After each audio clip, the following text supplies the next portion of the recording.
Escuchas la entrevista del día en Nada que Perder.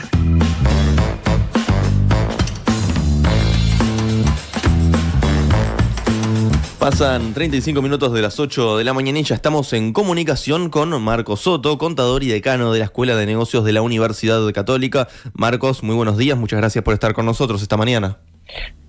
Buenos días a toda la audiencia de M24 una vez más. Marcos, nos gustaría comenzar consultándote por este aumento de aranceles que Trump aplicó a la mayoría de los países. ¿Qué significa este aumento, que aunque es en distintos porcentajes, el mínimo general es 10%, en términos económicos, en términos históricos, qué es lo que significa? Bueno, en términos, empecemos por el final, ¿no? En términos históricos significa o implica una ratificación o una comprobación de la visión anacrónica que tiene Trump sobre la economía, sobre el funcionamiento económico. Digo ratificación porque fueron adelantos que fue haciendo a lo largo de la campaña electoral y también adelantos a lo largo de su vida como empresario, ¿no? Es decir, bueno, siempre fundamentó o siempre de algún modo reivindicó el instrumento del arancel como un instrumento válido a la hora de proteger la industria local. Y digo que es anacrónico no por una simple interpretación, sino porque él ha reivindicado a McKinley, ¿no?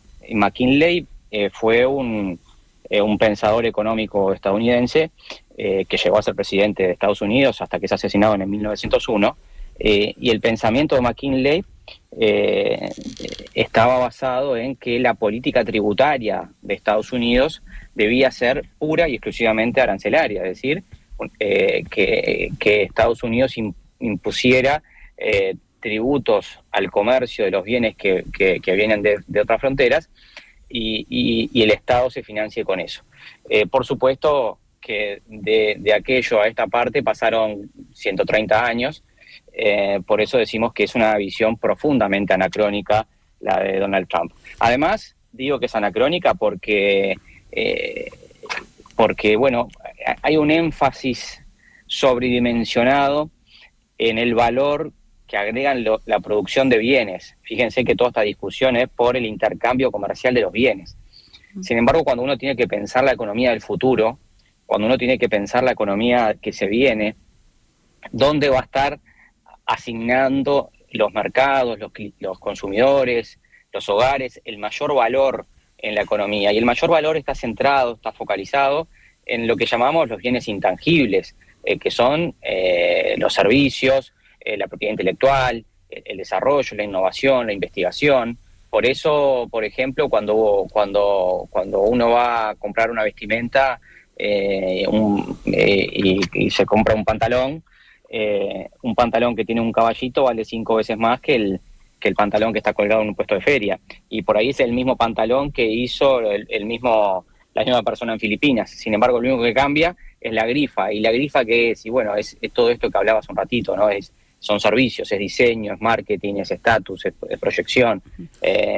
Y es ahí donde hoy la economía está agregando valor, en los datos, en todo lo que es de algún modo el avance tecnológico. Y el avance tecnológico hoy está centrado en China. Si uno analiza la enorme cantidad de patentamientos que está habiendo, China lidera la innovación, lidera el desarrollo, lidera la investigación. Marcos, sí. Antes de pasar a China, porque es algo en lo que queremos profundizar contigo, primero te consulto si es posible que enciendas la cámara. Es una cosa técnica nomás, si es posible.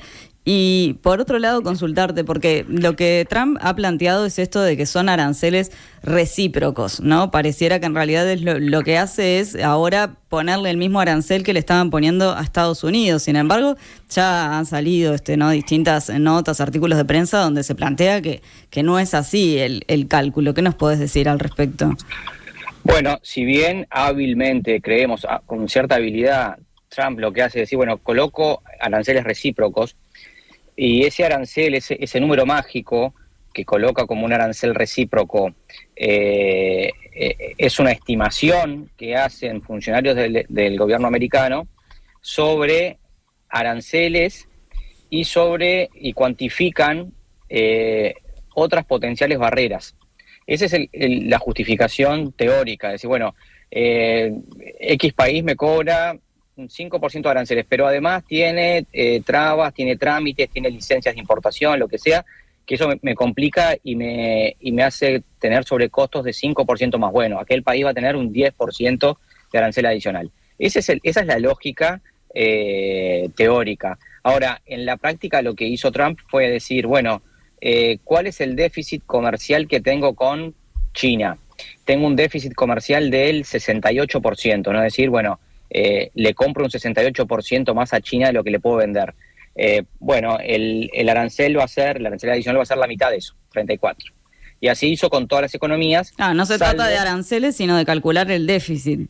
Exacto, porque supuestamente lo que él dice es, bueno, si tengo déficit comercial con algún país, es porque en definitiva el otro país es más proteccionista que yo. Claro. No quiere decir que sea más eficiente, no quiere decir que pueda competir, no quiere decir que tenga ventajas competitivas con Estados Unidos. Eso, entre comillas, es imposible. Lo que está ocurriendo es que si el otro país tiene un superávit fiscal, un superávit comercial con Estados Unidos, es porque de algún modo me está obstruyendo el comercio, no me deja competir. Entonces a ese le voy a calcular o estimar ese costo de las barreras y se lo voy a colocar yo.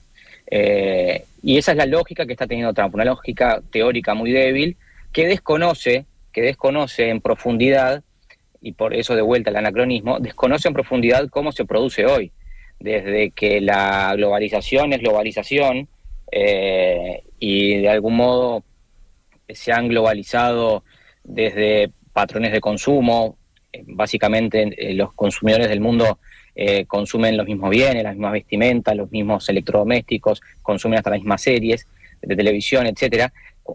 En la medida que se hayan globalizado los patrones de consumo, también se globalizaron los patrones de producción y también se globalizó lo que se llama las cadenas globales. ¿Esto qué quiere decir? Que hoy la producción se desarrolla conceptualmente como una cadena, donde cada eslabón de producción se desarrolla en un país distinto. Entonces, por ejemplo, quizás, supongamos en el caso de la vestimenta, la tela se produce en un país y los botones y el cierre se producen en otro país y el hilo en otro país y luego en China se arma el pantalón. Ahora, Marco, cuando Trump plantea esto, ¿no? De bueno, entonces si tenemos un déficit desfavorable para Estados Unidos, vamos a hacer esto para que siempre se beneficie entonces nuestro comercio. Eso, digo, realmente es beneficioso porque él lo presenta en esta jornada que llama el Día de la Liberación, ¿no? Hacer saludable Estados Unidos nuevamente. ¿Hay sectores que se benefician en Estados Unidos con esto?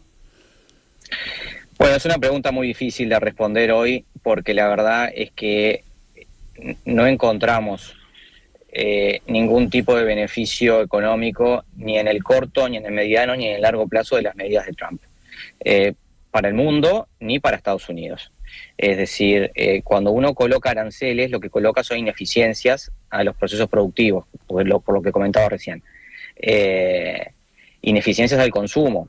Es decir, hoy los consumidores norteamericanos van a pagar más por los bienes que estaban consumiendo hasta hoy. ¿Por qué? Porque hay un arancel que castiga ese producto importado en Estados Unidos. De hecho, ya hay compañías que anunciaron incremento de precios. O sea, ¿le va a subir la inflación a Estados Unidos? Posiblemente esta sea una medida inflacionaria, es decir, que posiblemente esto genere un aumento potencialmente generalizado de los precios y por tanto haya un rebrote inflacionario. Salvo que estemos en un escenario recesivo, es decir, donde la economía se enfríe tanto que, por ejemplo, no haya consumo.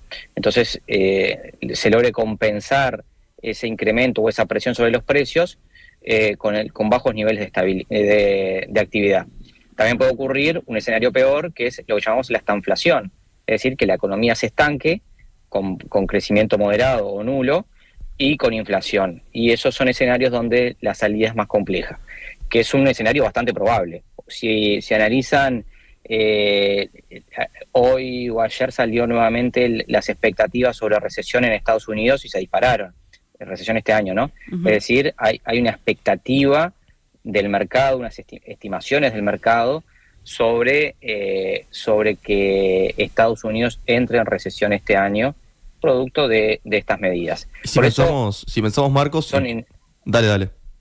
No, que por eso son inentendibles, la verdad. Y pensando en cómo puede influir, por ejemplo, en Asia, particularmente en China, los aranceles allí van a ser del 34%. Y en este sentido, la revista The Economist, en alusión al eslogan del mandatario estadounidense, Make America Great Again, hacer América grande otra vez, tituló Hacer China grande otra vez. ¿Crees que se puede haber favorecido su principal competidor con esta medida? Yo creo que de vuelta nadie va a salir fortalecido ni beneficiado. Hoy de mañana, una de las expectativas que había era la respuesta de China, ¿no? ¿Qué iba a hacer China? Un escenario era la devaluación de su moneda. Es decir, si no estoy pudiendo competir se me dificulta competir en un mercado, puedo devaluar la moneda y hacerme competitivo de vuelta. Y eso hubiera sido realmente un cambio en las condiciones de juego adicional, porque eso tendría un efecto dominó en muchos países, incluido Uruguay. La respuesta de China de hace unos minutos es medida espejo. ¿Esto qué quiere decir? Acaba de imponer un arancel adicional del 34% a los productos que lleguen de Estados Unidos. Y además empezó a suspender las licencias de importación de varias empresas norteamericanas. De algún modo lo que va a haber es un congelamiento o un enfriamiento muy profundo de ese comercio, de ese intercambio comercial entre China y Estados Unidos. Y en esa tensión, yo creo que sí, China va a salir beneficiado, porque China tiene una gran capacidad de penetrar en tantísimos mercados. China es gran socio comercial de la inmensa mayoría de los países del mundo. Hoy es el gran exportador mundial. China va a seguir exportando, por supuesto, a pesar de Estados Unidos. Y también la escala china le va a permitir de algún modo seguir vendiéndole a Estados Unidos aún con aranceles. Por supuesto, se van a encarecer totalmente, pero la escala china tiene también esa capacidad de poder licuar los costos que otras latitudes no tienen. Además, China vende hoy productos que Estados Unidos difícilmente consigue en otros países. Sin embargo, China le compra a Estados Unidos productos que sí va a poder encontrar en otros países. ¿Qué le compra China a Estados Unidos? Y bueno, le compra muchas cosas, por supuesto, pero hay un predominio de bienes agrícolas, ¿no? Y China perfectamente puede prescindir de parte de las compras que realiza en Estados Unidos y puede comprarlas en otras latitudes. No sé si le suena, digamos. Entonces, sí, ahora vamos a ir a eso, ¿no? ¿Qué pasa también con otras regiones y otros mercados? Por eso yo creo que The Economist es inteligente esa portada, porque habla de que si había un riesgo del liderazgo geopolítico y económico de Estados Unidos por la altura histórica en que estamos, porque de algún modo, como comentaba recién, China ha tenido un predominio en la industrialización, y también hoy China consigue producir no solo una cantidad enorme de bienes y variedad, sino que ahora también produce calidad. Entonces, si bien estaba hackeado ese liderazgo norteamericano, creo que con las medidas de Trump termina como aislándolo más, ¿no? Es decir, un país que estaba cuestionado está levantando barreras, es decir, se está aislando. Y eso indudablemente tiene que ser contraproducente. ¿Y qué pasa, Marcos, si pensamos, porque ahora hablamos de China, qué pasa si pensamos en la Unión Europea, ¿no? Aquí se van a aplicar aranceles del 20%, la Unión Europea por estas horas está intentando el camino de la negociación también. Sí, de vuelta, a todos les va a pegar, ¿no? Ahora estaba viendo en la bolsa de España cayendo un 6%, o sea, cayendo fuerte. Es decir, los agentes, el mercado, está visualizando un nivel de incertidumbre que no teníamos desde que se desata la pandemia. Para ubicarnos y calibrar con exactitud lo que está ocurriendo en el mundo en este momento, ¿no? Es decir, los niveles de incertidumbre medidos por el índice global de incertidumbre de la política económica superan el pico que tuvimos en el 2020 cuando se propaga el COVID. Entonces, lógicamente, estos niveles de incertidumbre que son provocados porque hoy las empresas no saben qué va a pasar, no saben cuánto van a poder pagar sus insumos, sus materiales, sus productos terminados, incertidumbre para producir, por tanto es incertidumbre para trabajar, es incertidumbre para invertir. Esto genera que una parálisis generalizada y un corrimiento desde el riesgo hacia la calidad, digamos. Por eso, entre otras cosas, y hablando de anacronismo, los agentes internacionales, el mundo, el mercado, se ha volcado de forma masiva hacia el oro. El oro hoy está en niveles nunca vistos, producto de esto, ¿no? Es decir, los agentes se refugian en el metal porque creen que es un gran refugio de valor. Bueno, podemos discutir el otro día esto, ¿no? Cómo el ser humano se sigue volcando hacia un metal que no sirve para mucho. El hecho, Marcos, de que se encarezca para algunos países el ingreso de sus productos a Estados Unidos, ¿podría beneficiar su importación a nuestro país? No te seguí ahí. Lo que sí puede ocurrir es que otros que por ejemplo China deje de comprar en Estados Unidos y termine comprando en Uruguay, o comprando más Uruguay, por ejemplo, bueno, le deje de comprar algo de carne a Estados Unidos y compre más carne en Uruguay, o compre menos soja en Estados Unidos y compre más carne en Uruguay y en la región. Eso sí puede ocurrir y creo que es un escenario bastante probable con la situación que estamos teniendo o el escenario que estamos teniendo en estos días. Uh-huh. Salvo que haya una negociación entre China y Estados Unidos, que de algún modo es lo que debería ocurrir, o el deber ser. ¿Cuál es el deber ser? Y el deber ser es que China y Estados Unidos en algún momento se sienten, dialoguen.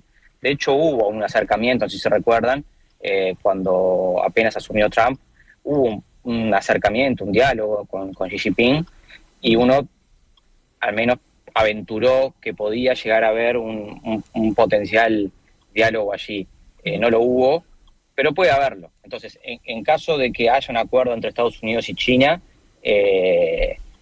esto que estoy planteando de un potencial beneficio no sería, pero en el corto plazo puede haber un corrimiento de las compras chinas hacia la región, y esto puede ser un beneficio del río revuelto. Pero también no va a ser un beneficio a largo plazo ni un beneficio saludable, ¿no?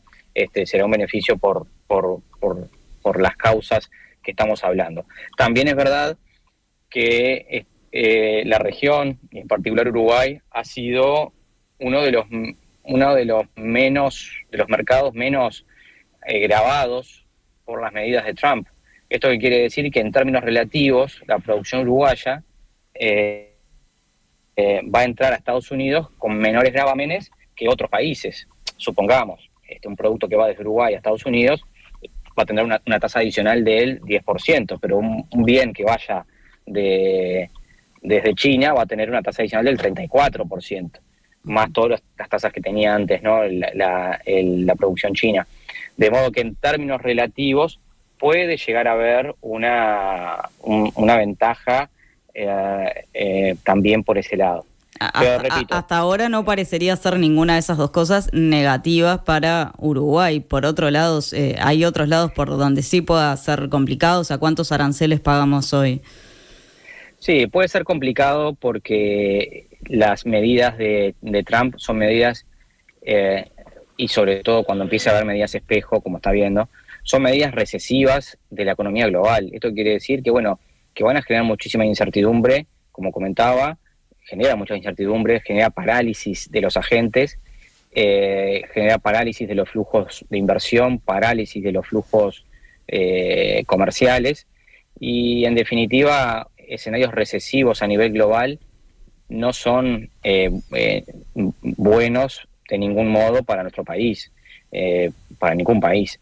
Entonces, cuando uno habla de pasar el tamiz y decir, bueno, esto es beneficioso o perjudicial para el Uruguay. Bueno, hay aspectos que pueden llegar a ser beneficiosos en el corto plazo, pero en un escenario de recesión global, por algún lado siempre la terminas pagando.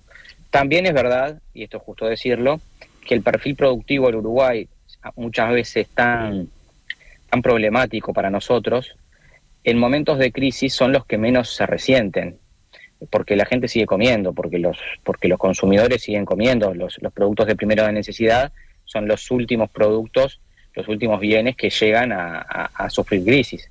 Entonces, carne va a seguir comiendo el mundo y así sucesivamente, lácteos. Entonces, en un escenario recesivo, donde toda la economía se enfríe, global, también Uruguay puede tener escudos vinculados a su perfil productivo. Pero estamos hablando de que es un escenario complejo, ¿no? O sea, si a uno le dan a elegir, preferiría a otros. Según informó ayer La Diaria, Marcos, el Ministerio de Economía y Finanzas tendría previsto comunicarse con Brasil para analizar cómo posicionarse frente a esta decisión. ¿Crees que puede haber un accionar conjunto de todo el Mercosur, que podría ser solo con Brasil? ¿Sería beneficioso esto para Uruguay, alguno de estos dos caminos? Hoy el camino más beneficioso creo que es estar bajo el radar. Y aparte porque tenemos perfiles productivos distintos, urgencias distintas, necesidades distintas, y Brasil ya sacó un comunicado. Entonces, por supuesto, a la brasilera, no creo que haya llamado a Uruguay para pedirle permiso. Y porque, repito, ellos tienen otra afectación. Si bien la región se vio afectada con una tasa generalizada baja, hablamos del 10%, también Trump lo que hizo fue generar tarifas por países, pero también por productos, recuerden, ¿no? Entonces, y hay productos, acero, por ejemplo, aluminio, que exporta a Brasil, que sí está sobretasado, ¿no? Que está sobreimpuesto. Entonces, pueden verse afectadas las exportaciones de Brasil de forma seria a Estados Unidos, cosa que a nosotros no nos está ocurriendo. Nosotros tenemos otro escenario distinto. Entonces, la realidad y de forma estratégica en estos momentos donde está tan convulsionado el clima y donde todavía las cartas se están ordenando y las fichas se están posicionando, lo ideal es mantener la calma, cautela. Lo dijo el presidente ayer y yo estoy de acuerdo, es decir, en esto, ¿no? Ratifica un poco esta visión de que el Mercosur ha sido, en términos generales, la región menos castigada por el garrote de Trump.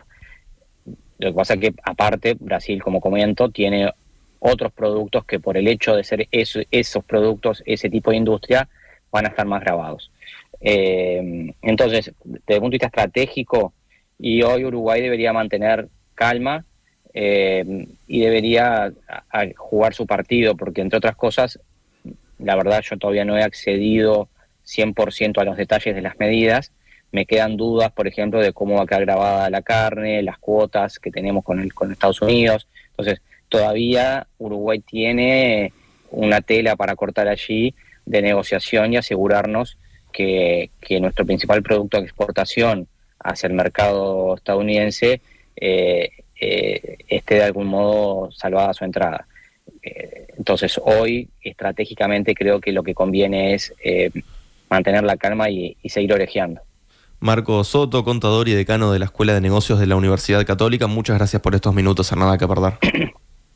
Por favor, a las órdenes y a disposición. Gracias, Muchas gracias. Marcos. Nada que perder.